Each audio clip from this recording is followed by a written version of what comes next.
What's up, everybody, and welcome to another episode of The Creator Show, our behind-the-scenes look at some of the best creations on Roblox and the people who make them. I'm your host this week, Jack in the Box, filling in for Jay Party, and we've got another great episode for you today. This week, we have two guests with us, as you can see behind me on the screen there. Geek Ethan and Who Blocks Who, also known as part of Team Rudimentality, are joining us, and they are going to be talking about their hit games Strobe and Strobe 2, as well as their other things. Without further ado, let's say hi to them. Hey, Ethan and Liam. Hey. Hey, there they are. What's up? So why don't you tell the internet a little bit about yourselves, how you got started on Roblox, and like what you're doing, like where you are in school and stuff like that. Let's start with Liam. All right. Well, I'm Who Blocks 2 on Roblox. I got started on Roblox forever ago, 2008-ish, towards 2009, I think, is when I got really into it. Do you remember how you found it? Pardon? Do you remember how you found Roblox? A friend, actually. Okay. He used to play this game, Cops and Robbers thing, and showed me, if come play this game, like, this is pretty cool. And then I learned about the whole sandbox aspect of it and been hooked ever since. Awesome. And are you in school right now? Right now, no, but soon, very soon. Soon, all right. Soon. What, like, grade are you in? I'll hopefully be going to some university for computer science. Oh, awesome. All right, cool. Good luck. Thank you. All right, and how about you, Ethan? I'm Geek Ethan. I found Roblox back in, 2010.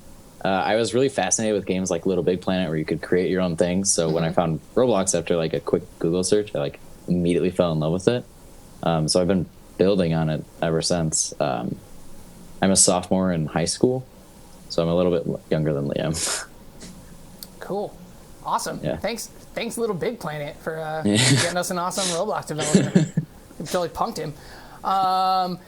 So, great. So, as you guys here probably know, you guys are part of Team Rudimentality, who have done multiple things, but are most known for Strobe, which has recently become one of the games on Roblox for Xbox. We'll throw that up on the screen and we're going to play that, but we're also going to be going back through their history and looking at some of their earlier creations and other games and learn more about how Strobe came to be. But why don't we get started? How did the idea for Strobe happen? Well, oddly enough, just a concept that I kind of threw together. A friend of mine, way back, came up with an idea to make a local lighting system, so each client could have their own lighting. I thought, hey, it'd be cool to make a Tron laser type game with that. Everyone's seeing different colors and all that on their screens, and ended up being kind of interesting once I got the whole demo of it working. And a friend of mine came along and said, hey, this would be pretty cool if you had a third person over the shoulder style game play to it, and he worked on that for a bit, and we pushed the two together, and Strobe popped out. There you go. That was about it.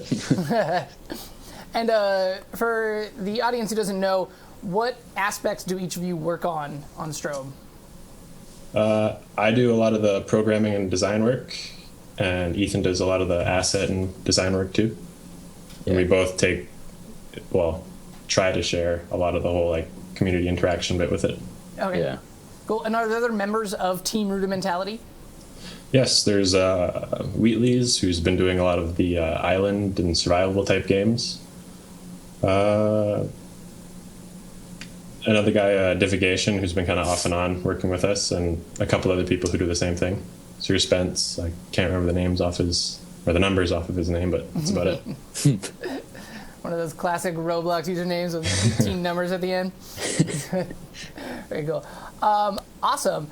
So I thought it'd be fun to kind of rewind the clock a little bit and start to look at some of your guys' earlier experiences, and you've been kind enough to allow that, and you still have them open, which is pretty awesome.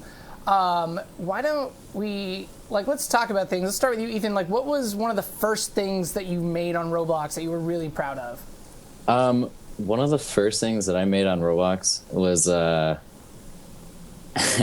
actually I had saw something out of Liam's group back when he owned EBR, Elite Builders of Roblox, yeah. And a lot of them really had these advanced terrain techniques. And this was, I don't think that like a terrain system for Roblox even came out yet. So like I started to mess around with that and everything, and I ended up coming up with a place that was kind of rough back when bevels were around. So since then it hasn't aged very well. But after a long time, I started to get better and better at it. And one of the big things that I've always done though was to really make sure that like every map made sense. And that's something that I brought along with Strobe too, where I was making sure that every map like flowed correctly and everything. Interesting. Yeah. How do you go about testing kind of the flow of map? Is it a lot of like trial and error, or do you kind of have you got it down to like a formula? It's a lot of trial and error. I actually took inspiration from Black Ops, or all the Call of Duty games really, where they had like that 3-lane sort of style. Yeah. Because we do have that close quarters kind of combat that we want to keep. But a lot of it is just trial and error, and I just run around the map pretty often and try and figure out like choke points where I can put different things up and stuff like that. That's a really interesting point. So you mentioned Call of Duty. For those of you who don't know, kind of Call of Duty's multiplayer maps are all about the lanes in which they divert traffic. That's how you always like find someone to shoot. You're not like running around in circles like chasing each other's tails. You always get like directed into combat, and it's really important for a shooter. Your game's also class-based. Were there any other games that inspired Strobe in terms of gameplay? Team Fortress 2. Okay. A pretty obvious one, I like to think. A lot of the classes kind of pull from that. Oddly enough, actually, Destiny, kind of a recent game, was a big influence of it. Because it's like, in Destiny, it's not as harsh class-based, I guess. There's still your main classes and subclasses, but everything's still kind of like balanced with each other, I guess. And that's that whole balance aspect that I really like, and I constantly want to tweak Strobe so that way everything's almost towards like a perfect balance class-wise. Everything should have like a complementary part and then something that's at a disadvantage to it. Everything needs to complement each other, I guess, would be the right words to say. Very cool. Just as a reminder to everybody watching, you can ask questions for Ethan and Liam by tweeting #CreatorShow on Twitter, and that'll appear on my laptop here, and we can ask some questions for you guys. So if you want to know anything about how they create games, or even stuff about them, their favorite foods, favorite other Roblox games, whatever you want, go ahead and ask away. Use #CreatorShow, and we'll pop that in. But on that note, are there other Roblox experiences that you guys draw inspiration from? Probably my building background, I guess. As Ethan mentioned, I used to own the Elite Builders of Robloxia group, which you guys seem to love for banner images and stuff. I do love for banner images. That's where I get like most of our Facebook and Instagram posts. If you guys have never seen the Elite Builders of Robloxia, you may notice showcases have a little EBR tag on them, and that means they're part of or trying to be part of that group. And that tends to be some of the really greatest showcases on Roblox. But go on. Sorry. Yeah. I kind of, by the time I started getting really big into Roblox, groups first came out then, and I joined EBR early on, and I've been a whole part of that whole development process of that group up until about a couple months ago. And the whole sense of community I got from that, and learning the ins and outs of the Roblox engine because of like the group projects we did and the people I'd meet through EBR was pretty great. Very cool. We've got our first question in from Wheatley's. Oh, man. Liam, what's your favorite food? Sorry to go softball pretty early in. My favorite food is pizza. So That's a good answer. Yeah. Hi, Matthew. It's a steak. Steak. Okay. Yeah. Interesting. All right. These are good answers. I like these. Pizza and steak. All right. Why don't we jump into some of your earlier stuff? You guys are seeing Strobe 2 on your screen right now. But and shout out to Sharksy, who's currently playing in the hot seat for you guys, so that I don't have to try to play and talk at the same time. But why don't we exit out of that and head into some of these other places that we're looking at. This classroom showcase is something that Ethan built, right?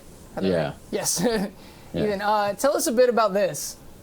So I thought that it was really, really interesting to kind of like make something so accurate to what I like kind of had in real life. Okay. In Roblox, because there was at one point someone made like parts of their house in Roblox. I thought that was really, really interesting. But I also before this I had used like plugins mainly. Okay. And for this I mainly just used Roblox Studio tools just to sort of get familiar with them and everything. It's just a showcase, but it's something that's still up on my profile and I'm pretty proud of, I guess. Good. How close is this to your actual school? That's more accurate to probably elementary school or middle school. Okay. But it's not. It's a little accurate. It kind of combined a bunch of different elements, like from different classrooms and stuff.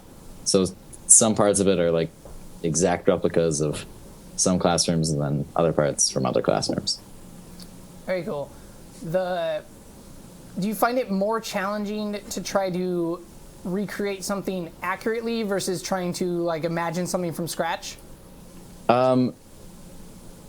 Like both are pretty hard. I like to meet in the middle somewhere. Okay. Where I can like have inspiration for something, but at the same time put my own spin to it, just because sometimes it turns out kind of cool when I do that. Yeah, definitely. That's awesome. Like, there's a bunch of people in there now jumping on your tables. Yeah. Not a lot of anchored chairs in your classroom.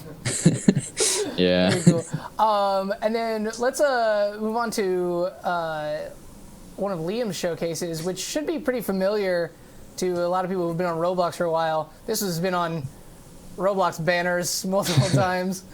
Yeah, so tell us about this, Liam. Stratosphere settlement, isn't it? Yes, sorry. You can't actually see what I'm showing on the screen. My bad. Gotta wait a couple seconds. Yeah, Stratosphere Settlement was an EBR group project we did. Started out as just being a basic house on what was at the time flat ground, and we all decided it'd be kind of cool to make a bunch of floating islands all chained together in different ways, each one being sort of themed. And it started out with one or two of us working on the main island and a couple more people coming in, well, there's not enough room on this island anymore, let's make another one over here. And over the course of about 2 or 3 weeks, a good 20 of us from EBR probably all joined in and helped build. It was a lot of fun, actually. It was constant people in there, a lot of different building styles you notice from different people. It's almost fun to go around and try to see who built what, just based off of how it looks style-wise. Yeah, I think that's one of the things that stood out to me about it was that you can see the influence of so many people, and yet it all feels really cohesive. Yeah. It makes it feel like an actual like settlement that in that way, like towns have different styles of homes in them, but it all kind of still has that feel of the same town. Yeah. It was really neat. Plus, it was one of the first times I'd heard of like so many people working together on a project, which is really neat for Roblox. Because we do not yet have multiplayer studio coming soon, you guys. Get excited for that. So when did you guys actually team up and form the entity known as Rudimentality? Late 2010, I'm pretty sure it was. Somewhere around then, and it's kind of been slowly iterating on itself ever since, I guess. From when it started, it was me, Dev Adrian, Wheatley's friend named Nitrolix, and LPG Hack Guy, who all got together and decided, let's make a game studio kind of thing. It's a nice central place to host all our stuff, our projects. A friend of ours, 3D Shooter, came along and did all the web work and stuff. We had a website at one time and a nice forums and everything. Wow, okay. Yeah, we used to stream like crazy, but as time went on and stuff, Dev Adrian and Nitrolix and a couple other people wanted to go work on other platforms. And so things got a little rocky, but as a whole, Rudimentality never really kind of stopped anything that we were doing. We picked up Ethan here and Divigation not too long ago to help work on another project that won't be named just yet. Secret project. Yeah. And brings us to about now where we've got Strobe out and still working on updates like crazy for that. Wheatley's is working on Plastic Pirates 2 version. And there's still that secret project kind of sitting at the bottom of our to-do list. All right. So that's kind of one of the big points about Rudimentality and why we really wanted you to come on the show. In more recent years, a lot of people have been kind of forming these groups and really thinking of themselves as a development studio, like a proper one. So when someone leaves, the studio doesn't disband, like it keeps going like a company. And you guys were really one of the first teams that were doing that, like well before we even had all the tools available for you guys to be operating that way. And you can really like see that in your guys' games because it definitely has that like teamwork structure to it and you guys treat it that way. And I thought that's really cool. It's a really good example for other aspiring Roblox developers and creators who want to team up and do stuff.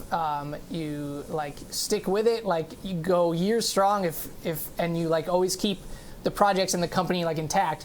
And that's really awesome. You mentioned Plastic Pirates, which is actually something I want to show off on the show. We should switch to that next. We'll have Sharksy switch games.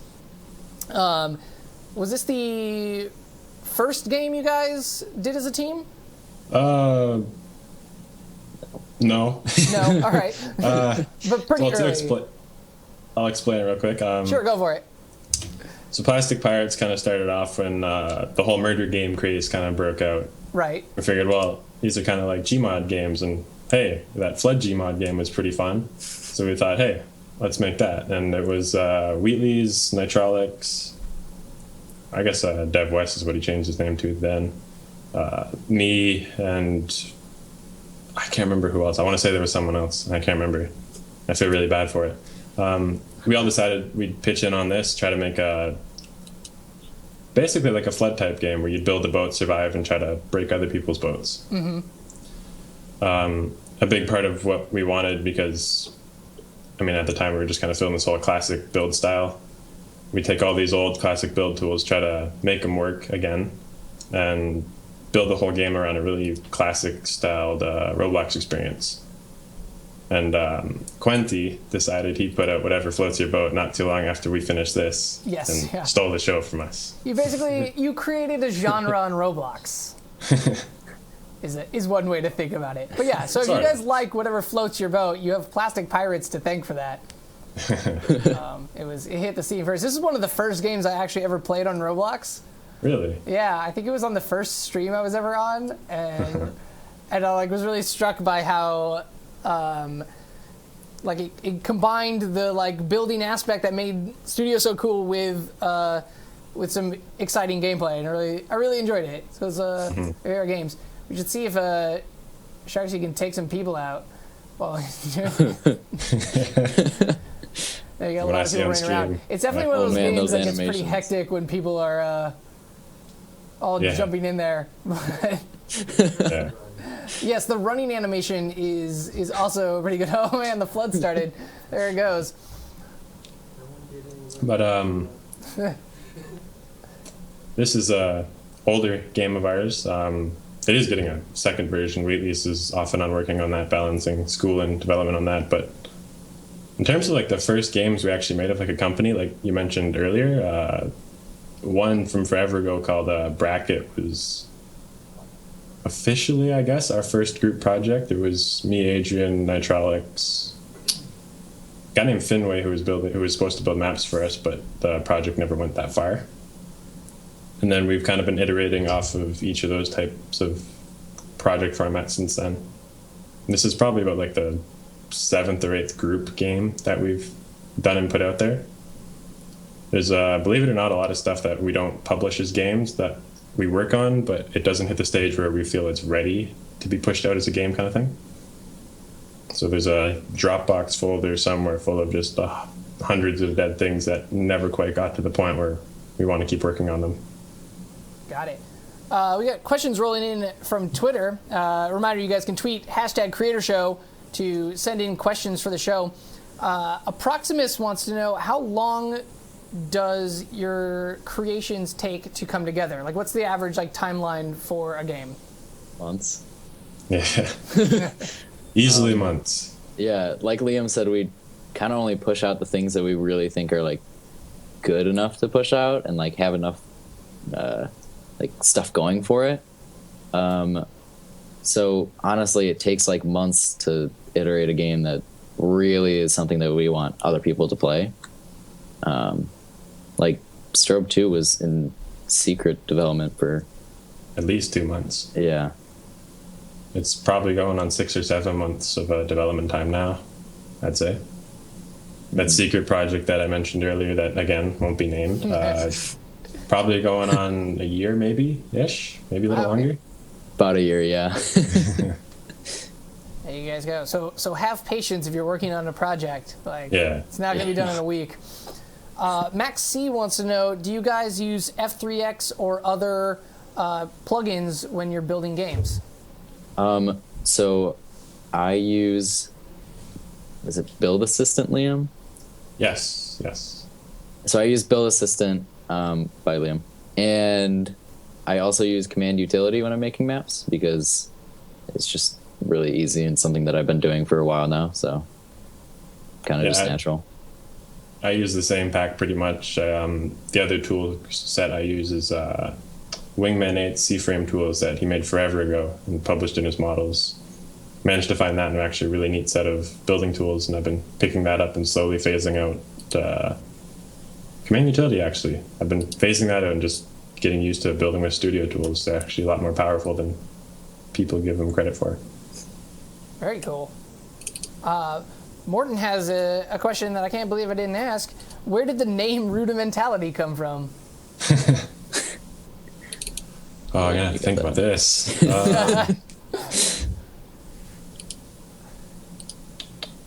I'm not sure, honestly. I think it was just sitting around and thinking about names, and Rudimentality sounded kind of neat, so we stuck with it.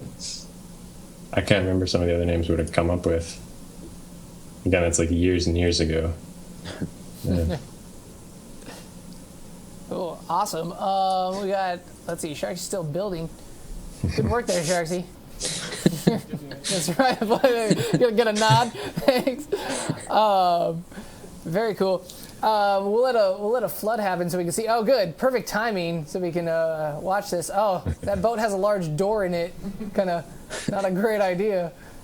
They're doing pretty well. So you guys can see this. This is kind of, the precursor to whatever floats your boat here in Roblox. Oh no. You did a pretty good job. But, and your other games are very, very different from this. Let's move on to actually the next one that we wanted to show, Siege of Quebec. Yeah, can you tell us a bit about this? Well, going back, because this is another old one. A couple years ago, they did a little bit of like a winter games contest that went on. Uh-huh. It was announced on the developer forums, and a bunch of people joined in. And Siege of Quebec was our kind of like attempt at a contest entry for it. The whole idea was it was a gingerbread town, and there was these evil snowmen and ice giants and stuff that came to attack the gingerbread town, and you had to defend the town pretty much. There's like 15 or 16 waves that you go through. It's a pretty simple game, but we tried to make it fun with the gingerbreads and their little dialogue bits and how the snowman animated and looked. But the game actually went on to be hosted on the games account back when that was still being used as one of the winter places, or winter event places, I think. So you won the contest. Sort of, I guess. I think what happened is there wasn't a huge amount of entries at the end of it all, and they kind of went with what they got, and somehow Siege of Quebec ended up being picked for it, I guess. Something like that. Very good. What was the year for that? Is that 2013? 13 or 12, I can't remember. Yeah, I'm really horrible with dates. Yeah, but yeah, classic. Way like, you heard back in there. Your snowmen are all cubes. Yeah. It was Wheatley's, our other developer, who was doing a lot of the island stuff at the time, decided to take up a huge part of this Siege of Quebec game. And his art style, when it comes to things, is very cube-based. A lot of the snowmen all look like bigger versions and cubes instead of spheres. He's pretty proud of it. Yeah. So one of the interesting things about you guys as a team is that you have or had a mascot. Is there a story behind, was Wonky the cat? Wonky the cat. Well, way back when the group first started, we had a logo that was just like an eye, somebody's eye. I can't remember where it came from. But we went with that for a long time and thought that was kind of weird. You know, we should pick a mascot kind of thing. We were going through different cats and stuff. I don't know why we picked cats. I can't remember why. We were in like some Google Hangout. Yeah, everyone likes That's cats. probably. Yeah. We're in a Google Hangout going through a list of cats and stuff, trying to make up names for them.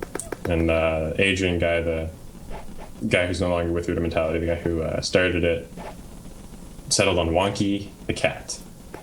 And spent about a couple hours in Photoshop trying to do pictures of cats and just couldn't get anything right, and then came up with that simple two-legged cat with a crooked tail and a head. And we stuck with it for like ever. Yeah. It just kind of happened. Wonky the cat. Yeah. It's good. It's good to have like imagery to like brand your team. Yeah. And stuff. As someone who works in marketing, having a good logo and a mascot is an excellent idea. You should all copy that. Maybe not a cat per se, but think of something. Ollie X wants to know, what are each of your favorite games on Roblox? You go first, Ethan. Phantom Forces. That's a good one. That's Phantom Force a lot is of a people's lot of favorite. fun. It just won the Bloxy. Yeah. Phantom Forces is definitely a lot of fun. Phantom Force is up there for me, but there's this game that a guy named Z Kevin has been making called Cube Caverns that I've really, really, really enjoyed a lot lately. It's like, Yes. have you played it? Yes. Everyone out there, after the show, don't leave now. Go play Cube Caverns. It's great. It's a randomly generated dungeon crawler with a really cool aesthetic. I've been really into that lately, and I have to say that's probably one of my like favorites as of like right now on Roblox. That's a good one. Yeah, if great. you guys are looking for a new game, Cube Caverns. Should totally play that on the show sometime. Those are good suggestions or answers. But why don't we actually get into talking about and showing off strobe and the evolution of that.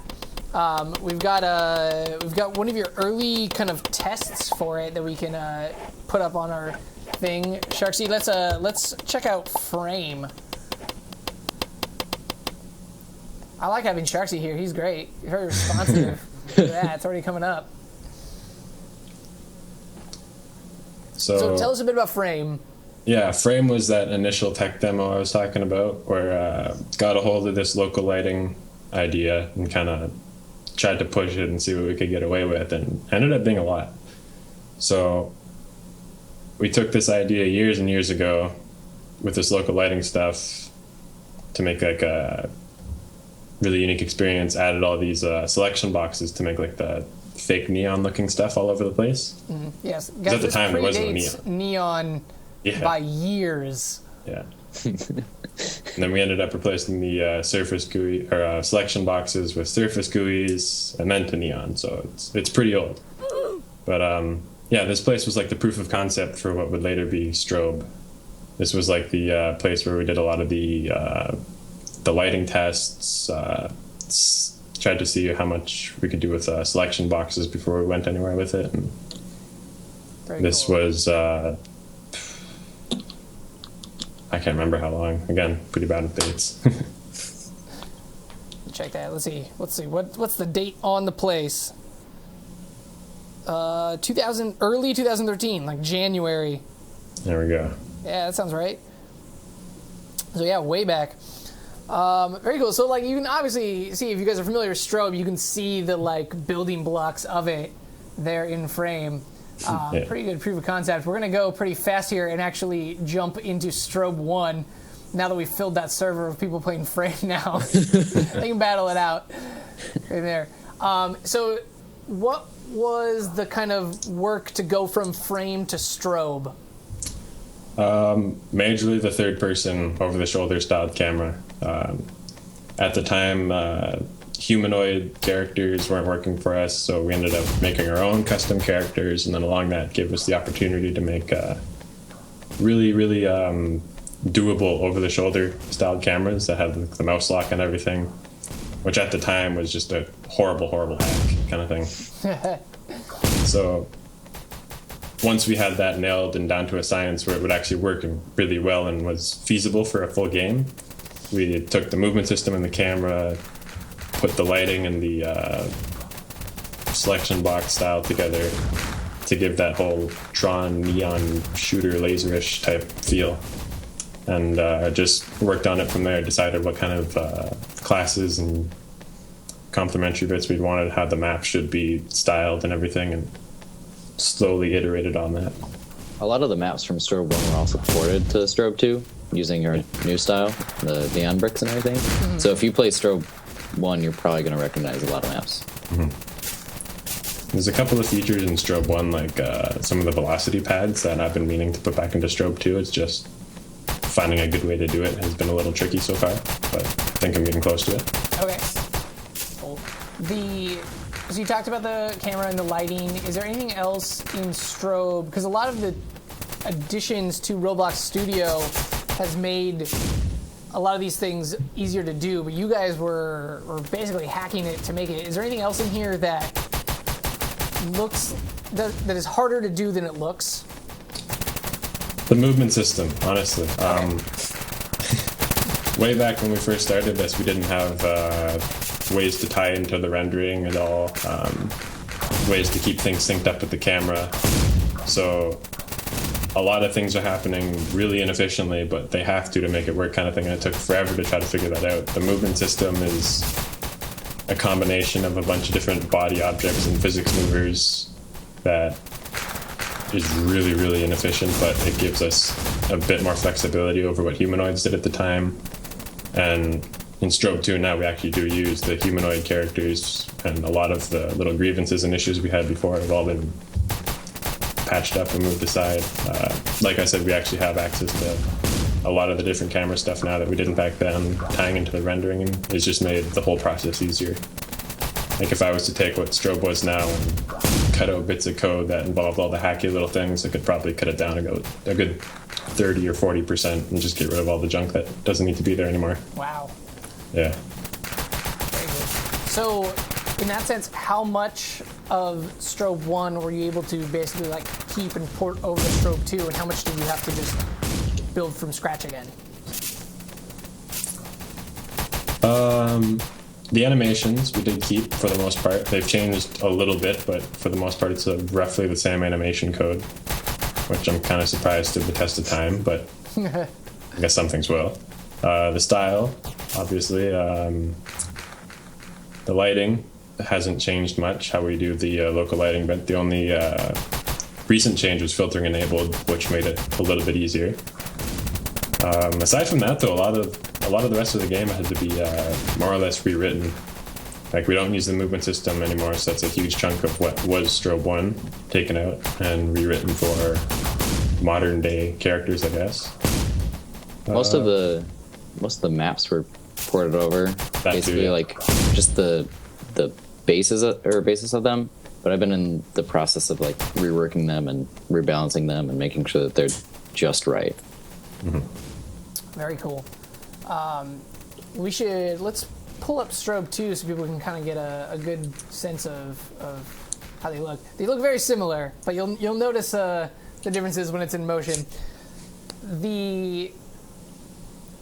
You also adapted Strobe 2 to work with gamepad support, so it's now on Xbox One. Can you talk a little bit about that process? Was that challenging? Did you find it easy? A little challenging, because I've never done anything ever with gamepads before, aside from like basic computer inputs and what were available to use in studio. That's all I'd ever had experience with, so learning about things like gamepad dead zones, so your thumbsticks aren't gyrating all over even when you're not touching them. Basic things like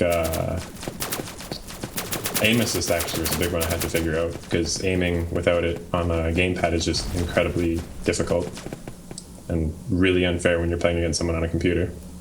But it wasn't bad, honestly. It's well worth getting the hang of. I ended up starting out in Strobe with the idea of, hey, it'd be interesting if I could do gamepad support with this. And this was way before any rumors of like an Xbox port were a thing. And it just so happened that as rumors of Xbox ports were coming out, I already had Strobe 2 set up to be fully functional with gamepads kind of thing. And it just went... That's a really good point. So yeah. When we are looking for new Xbox games to add in, if you've already fine-tuned and almost perfected your gamepad support, you have a leg up. Like, so like if you want to be on Xbox, definitely start doing gamepad support now and then submit. That's definitely a good way to do it. Yeah, it's well worth working with it instead of working it in after kind of thing. Before the show, you mentioned an interesting tidbit about the amount of people playing Strobe in different locations. Well, to give you the stats right now, there are 453 players in 39 servers. I'm not sure how many servers are PC versus console, but there are 246 out of those 250 some players that are actually playing on computer.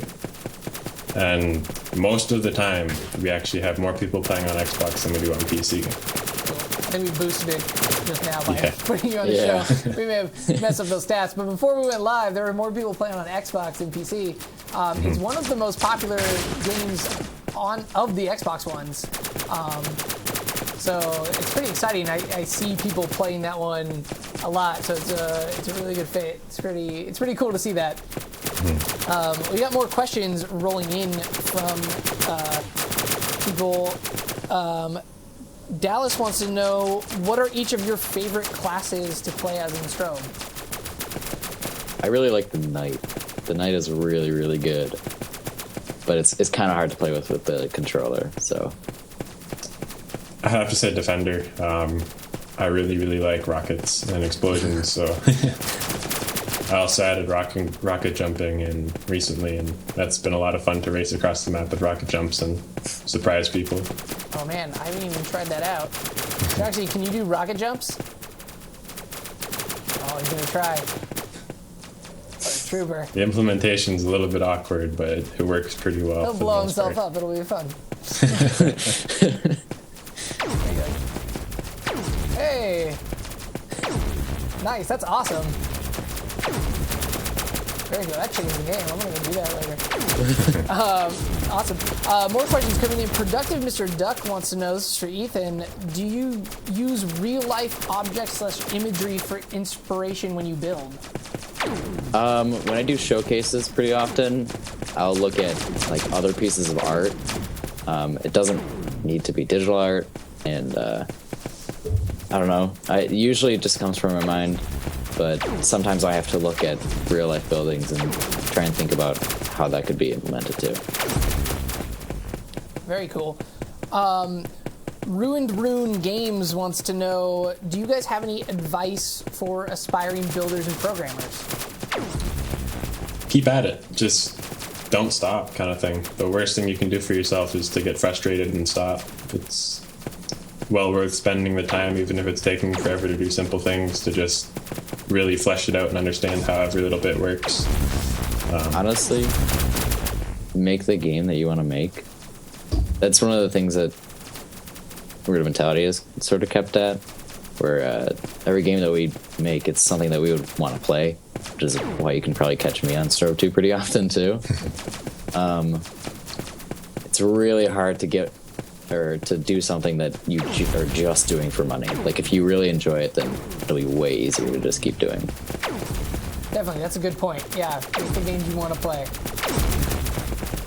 Good in there. We got a few more coming in. Let's end with some kind of more light-hearted ones. Demiskis wants to know, do you guys have any secret talents you can show us?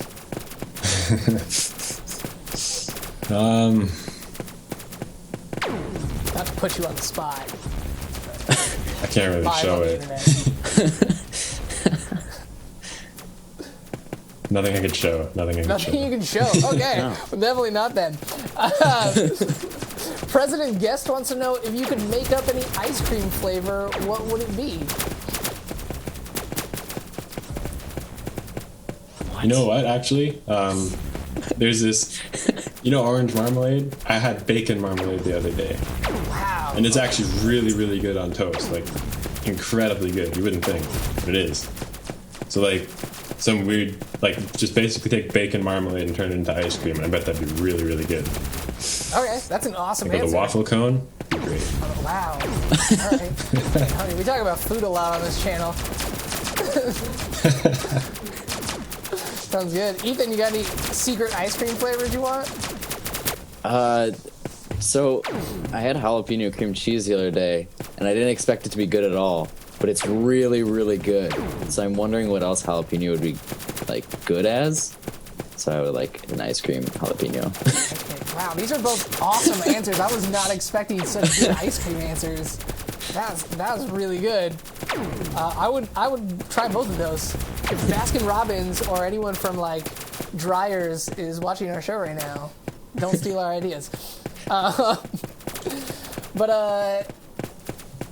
So as we kind of roll out here, is there anything that you guys are working on for Strobe 2 that you can talk about, or do you actually want to tell us what your secret project is? Because that would be pretty good. And the secret project stays a secret. All right. It's good try though.